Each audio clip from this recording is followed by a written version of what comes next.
Assalamualaikum warahmatullahi wabarakatuh. Shalom, Om Swastiastu, Namo Buddhaya, dan salam kebajikan.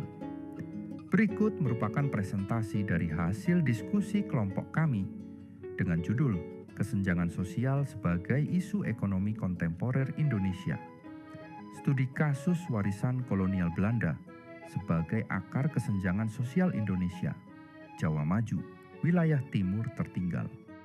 Sebelum memulai, izinkan kami untuk memperkenalkan anggota kelompok terlebih dahulu, Adihan Azhari Fanani dengan NRP akhir 043, Abdul Rashid Sujana dengan NRP akhir 073, Johan Anggoro dengan NRP akhir 076, Safira Sogianto dengan NRP akhir 121, Ababil Fawaz Trisananda dengan NRP akhir 130.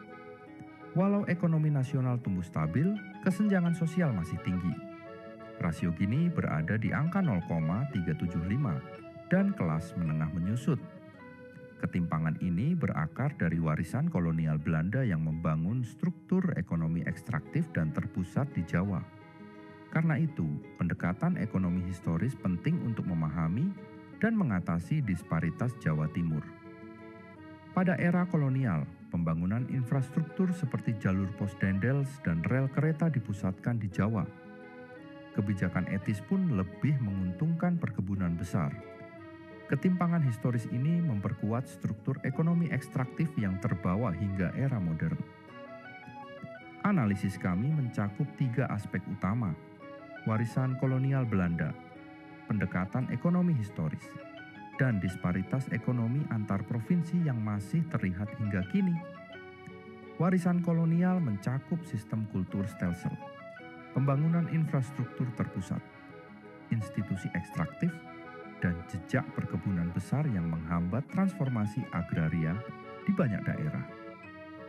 Grafik ini menggambarkan perbedaan PDRB per kapita di seluruh provinsi Indonesia, memperlihatkan dominasi provinsi di Jawa dan beberapa wilayah kaya sumber daya seperti Kalimantan Timur.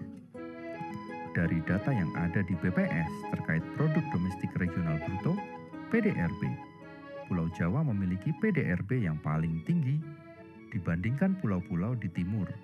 Contohnya pada tahun 2024, PDRB Jakarta mencapai 344.350.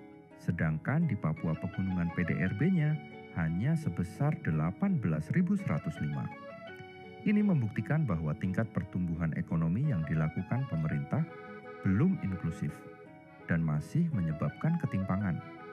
Pendekatan ekonomi historis menekankan bahwa struktur ekonomi suatu wilayah terbentuk melalui proses jangka panjang yang dipengaruhi institusi, distribusi kekuasaan, dan pola akumulasi modal yang diwariskan dari periode sebelumnya.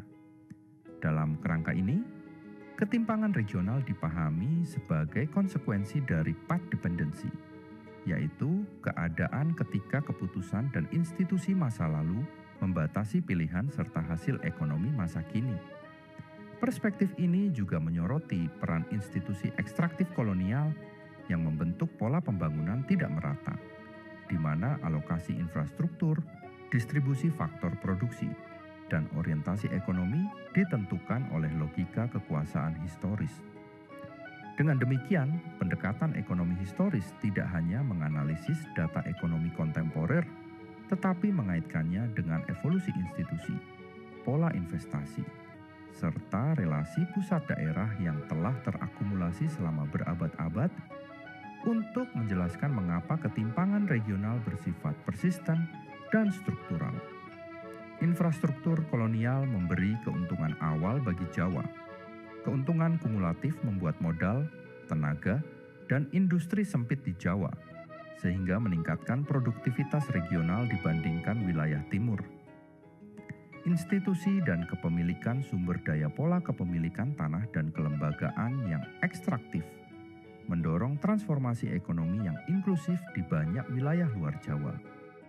Daerah yang selama kolonial dimodalkan untuk produksi komoditas ekspor, perkebunan tambang, sering mengalami siklus rentan harga komoditas dan kurangnya diversifikasi ekonomi. kondisi yang menjepit pembangunan kesejahteraan jangka panjang. Untuk mengatasi kesenjangan struktural, fokus kebijakan harus berfokus pada hilirisasi ekonomi dan intensif investasi di wilayah timur untuk menciptakan pusat pertumbuhan baru. Hal ini harus didukung oleh investasi masif dalam pengembangan sumber daya manusia melalui pemerataan akses pendidikan dan kesehatan. Selain itu, percepatan pembangunan infrastruktur konektivitas di timur sangat krusial. Didampingi penguatan kapasitas tata kelola pemerintah daerah untuk menjamin pembangunan yang adil dan berkelanjutan. 3 pilar solusi strategis adalah peningkatan kualitas SDM, penguatan infrastruktur dan institusi, serta transformasi ekonomi melalui hilirisasi. Ketiganya diperlukan untuk mengurangi kesenjangan struktural. Kesenjangan Indonesia berakar pada struktur kolonial yang menempatkan Jawa sebagai pusat ekonomi. Untuk mengatasinya, dibutuhkan pemerataan pembangunan, penguatan ekonomi lokal, dan sistem yang lebih inklusif. Sekian yang bisa kami sampaikan dan semoga bermanfaat. Mohon maaf apabila ada kesalahan. Terima kasih.